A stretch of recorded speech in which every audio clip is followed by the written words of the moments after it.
কর্মচারী বা শিক্ষক অসুস্থ হলে সে তাদেরকে চিকিৎসা ব্যয় দেবে। আমার প্রতিটা স্টাফের নামে 500 টাকা প্রভিডেন্ট ফান্ড করেছি। যখন সে চলে যাবে তাকে ওই টাকাটা একসাথে করে হাতে দিয়ে দিই, আরো টাকা মিলিয়ে দিয়ে দিবে। আপনার জীবনের প্রত্যেকটা দিনকে, প্রত্যেকটা ডেকে 24টা ঘন্টাকে আপনি 48 ঘন্টা বানান। আপনি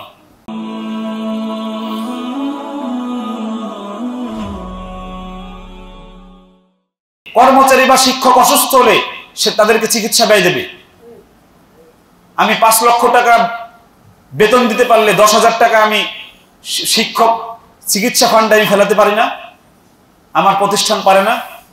শুধু চেতনার বিষয়, শুধু চেতনার বিষয়। প্রতি মাসে তো আমার শিক্ষক অসুস্থ হবে না, হবে? আপনারা যারা পরিচালক এটা মাথায় রাখেন। আমার ওস্তাদদেরকে আমি ঘুমানোর সময় 1 গ্লাস দুধ খাওয়াই, সকাল বিকাল নাস্তা খাওয়াই।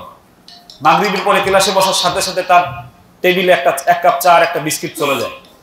ফজরের পরে ক্লাসে বসার সাথে সাথে ওই নাস্তা ছাড়াও, ফজরের পরে যে নির্ধারিত নাস্তা, ওই নাস্তা ছাড়াও 1 কাপ চা একটা বিস্কিট তার টেবিলে চলে যায়। আমি নিজে কষ্ট করেছি, আমার কষ্টের জায়গা থেকে আমি সব এটা কিনেছি। এসব আমার প্রতিটা স্টাফের নামে 500 টাকা প্রভিডেন্ট ফান্ড করেছি। যখন সে চলে যাবে তাকে ওই টাকাটা একসাথে করে হাতে দিয়ে দিই, আরো টাকা মিলিয়ে দিয়ে দিব। প্রতি মাসে মোবাইল খরচ 100 টাকা দিই। তাহলে কি আমি মোবাইল চালাতে নিষেধ করেছি? নির্দিষ্ট সময়ে চালাতে বলেছি। আমি 100 টাকা খরচ যেহেতু দিচ্ছি, মোবাইল চালানো নিষেধ নাকি নির্দিষ্ট সময়ে চালাতে হবে? এবার আসেন, এই যে সুযোগ সুবিধা বললাম, আপনারা শুনেছেন কোন মাদ্রাসা আছে এটা? আমার কোন শিক্ষক মাসিক ছুটি না কাটালে সে 33 দিনের বেতন পাবে।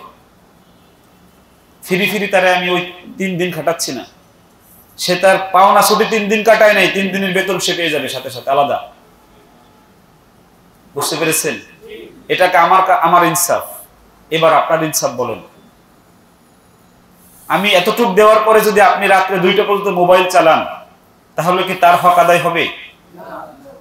আপনি আল্লাহর কাছে কি জবাব দিবেন? তাহলে আল্লাহর কাছে বাদ দেন।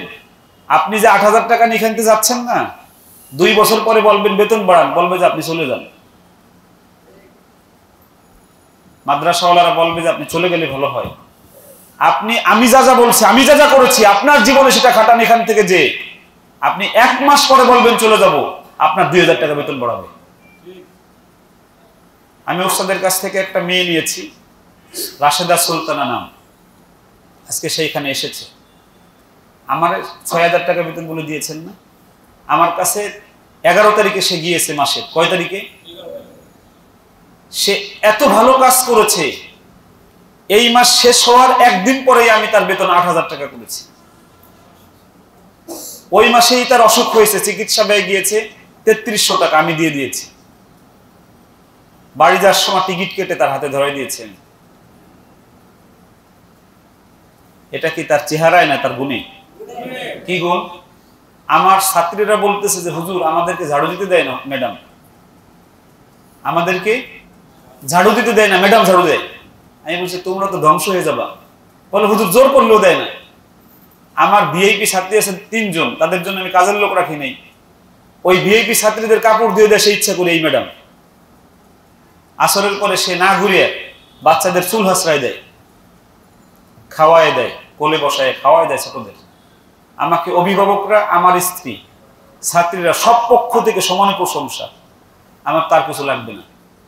আমার লাগবে, আমার এই শিক্ষিকা যদি চলে যেতে চায় আমি থাকবো না হুজুর। তার যেই সমস্যা আমি দেখবো কিনা। আমি নিজে আমার এই শিক্ষিকার বিয়ে ঠিক করছি, এই উস্তাদের এক শিক্ষক। আমার বাসায় আমি প্রায় 20 প্রকারের খাবার তৈরি করছি আমার স্ত্রীকে দিয়ে। এই কথাগুলো আপনাদেরকে শোনালাম ইন্সপায়ার করার জন্য, উৎসাহিত করার জন্য। আমার আব্বা জান আমাকে 5 টাকা দিতে 1 মাসের খরচ 1997 সালে। কত টাকা? 5 টাকা।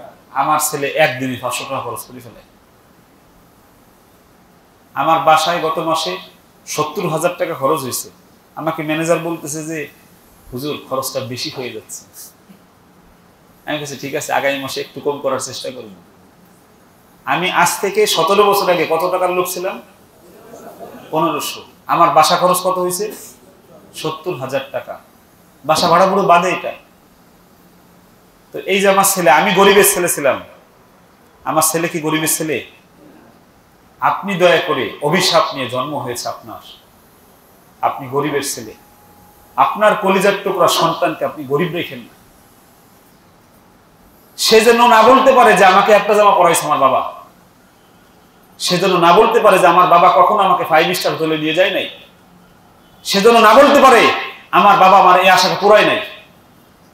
আপনি 24 ঘন্টাকে 48 ঘন্টা বানান। আপনি আপনার জীবনের প্রত্যেকটা দিনকে, প্রত্যেকটা ডেকে 24টা ঘন্টাকে আপনি 48 ঘন্টা বানান। আপনি আগামী 12 বছর, পরের 36 বছর আপনি রাজার মতো কাটাতে পারবেন। এখান থেকে, আজকের থেকে নিয়ে 12 বছর আপনি খাদেমের মতো, আপনি চাকরের মতো চলেন, এর পরের 36 বছর আপনি রাজার মতো চলতে পারবেন। বুঝতে পেরেছেন ভাইরা? আমি অনেকগুলো কথা বললাম, আমার কথার ভিতরে ভুল ভ্রান্তি থাকলে আপনারা ক্ষমা সুন্দর দৃষ্টিতে দেখবেন। আর রায়হান ইন্টারন্যাশনাল মাদ্রাসা একটি আন্তর্জাতিক কোরআনিক শিক্ষা মিশন।